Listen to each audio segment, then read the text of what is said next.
Бүгүнкү чыгарылыштын темасы Кыргызстандын азык-түлүгүнүн экспортко чыгуусу жанданабы? Мал жандуу Кыргызстандын эт продукциясынын экспорту күтүлгөн миллиард сомдук кирешеге жетеби?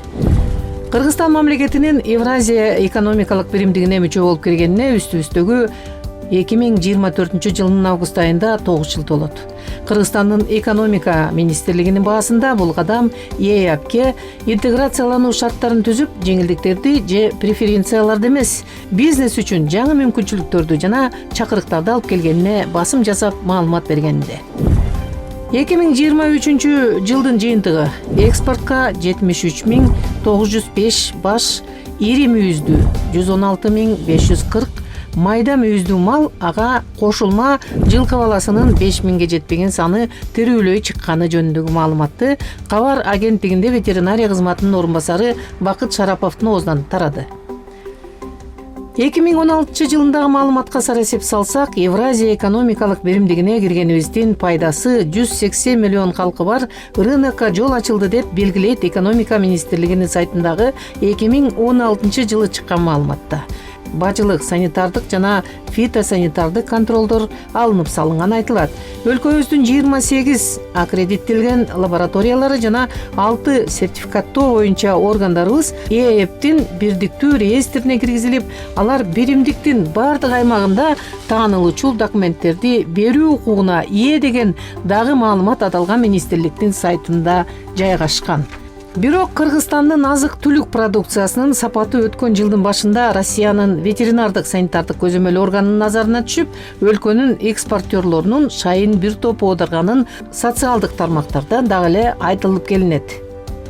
Айыл чарба тармагы олуттуу реформага муктаж экенин былтыркы жылдын аягында Айыл чарба министрлиги кайра түзүлүп, министрлер кабинетинин төрагасынын орун басары Бакыт Төрөбаевдин суу ресурстары, айыл чарба жана кайра иштетүү өнөр жайы министри болуп дайындалганы далилдеген. Ситуацияда өзгөрүү барбы? Айыл чарба тармагын кандай өзгөрүү күтөөрүн, бул процесске сергек ой жүгүртүүгө кандай шарт түзүлгөнү боюнча маалыматты айта кетүүнү туура таап, тиешелүү кызматтардын эшигин кактык. Агрардык өлкөбүздө албетте айыл чарба тармагын көзөмөлдөгөн министрликтин статусу бийик деңгээлде болушу шарт. Өлкөнүн экспорттук потенциалын жогорулатууда кайра иштетүүчү өнөр жайынын өнүгүүсүнө өзгөчө көңүл бурууларына басым жасалганы бул мезгил талабы. Биздин ошо кайра иштетүүчү чоң гигант чемпиондорубуз кандай сапатта сырьё өндүрүп бериш керек и канча көлөмдө өндүрүп бериш керек. Биздин дыйкан фермерлерибизге ошол чоң баягы жол көрсөтүлдү да. Ошол жерден кээ бир келишимдер түзүлдү. Ошол эле этти кайра иштетүүчү жана башкалардын баардыгы ошол жерде айтып атышат. Бизге мондай объемдо сырьё бергиле, биз сатып алганга дайынбыз. Ошол жерде кээ бир келишимдер түзүлдү, баягы өндүрүүчү менен кайра иштетүүчүнүн ортосунда. Эми бул чоң жетишкендик деп ойлойм. Министр Бакыт Төрөбаевдин өлкөдө таанымал болуп калган кайра иштетүүчү өнөр жай ишканаларынын өкүлдөрү менен жолугуусу жерлерде өткөрүлүп, тармакта түзүлгөн көйгөйлөрдүн жеринен чечилүүсүнө көңүл бурулганы, ишкерлердин өкмөткө болгон ишенимин арттыруусуна алып келгенин агротармактын өкүлдөрүнүн маанайын көтөрүүдө. Бизде ветеринардык кызмат көзөмөлдөп келген продукциялардын, сырьёлордун, айыл чарба жаныбарлардан алынган азыктардан өндүрүүчү менен баягы кайра иштетүүчүнүн ортосунда дагы карама каршы келип калган бир учурлар болгон да. Анткени баягы дыйкан фермер өндүрүүчү өзүнүн баягы түшүнүгү менен, эми баардык дыйкан фермерлер жакшы билет кандай кылып малды семиртиш керек, кандай кылып багыш керек, аны жакшы билишет, но бирок кээ бир стандартына туура келбей калган учурлар болгон да. Эми азыр ошолор боюнча биздин кайра иштетүүчүлөр багыт беришип өздөрү. Мынакей ушундай эмеде багасыңар деген мааниде жол көрсөтүшүп, силердин өндүргөн продукциябызды биз алабыз деп, ошонун аркасынан азыр жакшы жумуштар жүргүзүлүп атат. Кыргызстанда жылына 200 тоннадан ашык эт продукциясы өндүрүлөт. Акыркы жылдары эт продукциясынын экспорту жарытылуу нормага көтөрүлө элек. Экспортко чыгуу боюнча дагы мына бүгүнкү күндө биз ушу термикалык кайра иштетүүдөн өткөн этти Кытай Эл Республикасына экспортко чыгарабыз деп азыр чоң бир үчүнчү өлкөлөр менен байланыш өнүгө баштады. максатта иш алып барып атабыз. Кудай буйруса биз ушул май-июнь айларында протоколго кол коюшабыз деп турабыз. Өткөн Союз формациясында ар бир райондо шарттары ылайыкташтырылган эт комбинаттары болсо, учурда мал союучу жайлардын шарты санитардык ветеринардык талапка дал келбестигин көп айтып келишет. Статистика органы эмне дейт? Өлкөдө 570 эт менен иштеген ишканаларынын 90%-ын кичи мал союучу жайлар түзөт. Иштөө шарты ИАЭПке кирген өнөктөш өлкөлөрүнүн санитардык ветеринардык талабына жооп бербейт деген чечимди тармак өкүлдөрү көңүл буруп карабай калганы тармактын ишинин стагнациясына алып келген. Мен дагы ушу министрликтен бүгүнкү күндө жүргүзүп аткан саясатыны мен жетекчи кызматта отургандыктан мен ушу министрликтин саясатын ичинде аралашып кандай багытта иш алып барып аткандыгы боюнча менде да толук маалымат бар. Азыркы сиз берген суроолорго ирети менен токтоло турган болсок, бул бүгүнкү күндө жана заманбап этти кайра иштетүүчү комбинаттарды куруу боюнча. Мына бүгүнкү күндө Кудайга шүгүр, жерлерде биздин ишкерлердин дагы кандай талап болгондо биз экспортко чыгара аларыбызды түшүнүп, билип куруп башташты. Өзүңүздөр билесиздер, Чүй областында мынакей биз азыр эми бул жерде азыркы учурда пайдаланып ачык эле айтсам болот. Биз Чүй областында жайгашкан Торо деген мал союучу жана кайра иштетүүчү чоң комбинат курулган. Биз Кытай Эл Республикасына ошону дайындап атабыз азыр. Мыкты комбинат, бирок ошо потенциалын көргөзө албайт. Ошону экспортко чыгарганга биз азыр ошо Торо эт комбинатын көрсөтүп атабыз. Андан сырткары мынакей ушул айдын аягында, май айынын башында Балыкчыда дагы чоң эт комбинат ачылган турат. Ат башы районунда ачылган турат. Ушун менен азыр жерлерде баардык жерде ушундай баягы ишкерлердин түштүк жерлер кезинде баягы мынакей ишкерлердин эки күн мурун келип кетишти. Биз дагы салалы дедик. Биз эч кандай каршылыгыбыз жок. Колубуздан келген жардамыбызды беребиз. Материалдык техникалык базасынын чабалдыгы, кайра иштетүүнүн инфратүзүмдөрүнүн жетишпегендиги, даяр продукцияны сактоочу жайлардын жоктугу комплекстүү эт азыктарын кайра иштетүүгө тоскоолдук жаратып келген. Заманбап эт союучу жайлардын жоктугу бул тармактагы эт өндүрүү жана кайра иштетүү процессинин өнүгүүсүнө коюлган барьер деп таанылып, анын жыйынтыгында өлкөнү импорт товары басып, кайра иштетүүдө жалаң башка өлкөнүн азыктары пайдаланылып калганында. Каждая продукция, каждая партия у нас отслеживается через вот этот код. Соответственно, до готовой продукции. То есть вы полностью доверяете сопроводительным документам, которые идут вместе с продукцией, да? Ну, мы как бы работаем с ними давно.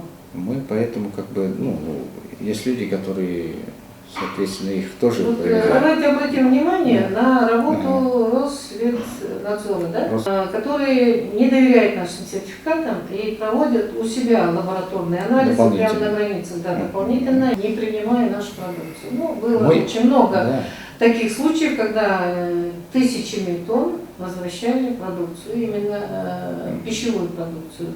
И зная о том, что у нас на территории Кыргызстана не очень-то много достойных лабораторий, которые могут дать вам достойный анализ завозимой продукции. Пользуются тем. Да. Как вы считаете?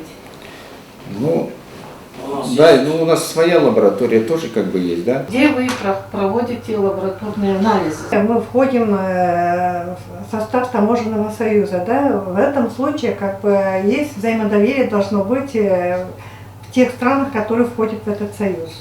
То есть она автоматически признается, эта продукция годным, и в территории, допустим, России то же самое в Кыргызстане. Если Кыргызстан выпускает какие-либо продукции и поставляет в Россию, и этим же соответствием декларации или сертификатом соответствия должны там признаваться. Эгер тармакка кайра иштетүү инфратүзүмдөрү кирип, өндүрүш заманбап тепкичке көтөрүлсө, бул тармактагы өсүш эң чоң көрсөткүчкө жетмек дешет серепчилер. Ошондуктан бүгүнкү атайын репортаж программасынын чыгарылышында суроолорду өлкөнүн башкы ветеринары Улукбек Кожобергеновго даректедик. Белгилей кетчү жагдай, структурасы өзгөргөн министрликте ветеринария кызматынын башкаруу кадр топтому ушул апрель айынын башында кайра каралып, Улукбек Кожобергеновдун кандидатурасы министрлер кабинети тарабынан кайра бекиди. Албетте, коюлгон суроолордун башында министр Төрөбаевдин ветеринария кызматына койгон талаптары жөнүндө болду. Жазгы эпизодиялык иш-чаралардын өз убагында өткөрүлүүсү, мал базарлардын абалына жана мал союучу жайлардын ветеринардык талапка жооп берүүсү болду. Бактыргеш Төрөбаев дагы биздин ушу министрликке жаңы жетекчи болуп келип, ветеринардык кызматтын борборлук аппаратынын иши менен таанышып, андан сырткары ошо биздин борборлук аппараттын кызматкерлери менен жыйын өткөзүп, биздин деги эле ветеринардык кызмат эмне жумуш аткарат, ошол боюнча толук маалымат алып, жана ошондой эле бизде өзүбүз аткарып жүргөн жумуштар боюнча маалымат алгандан кийин тамак аш коопсуздугунун так сакталышы боюнча тапшырмаларды берилген. Андан сырткары биздин ветеринар кызмат көзөмөлдөгөн айыл чарба жаныбарларынан алынган азык-түлүктөрдүн экспорттук потенциалын көтөрүү боюнча. Ошо биз эми экспортко чыгарганда дагы ар бир импорттоочу тараптын өзүнүн ички тартиби бар.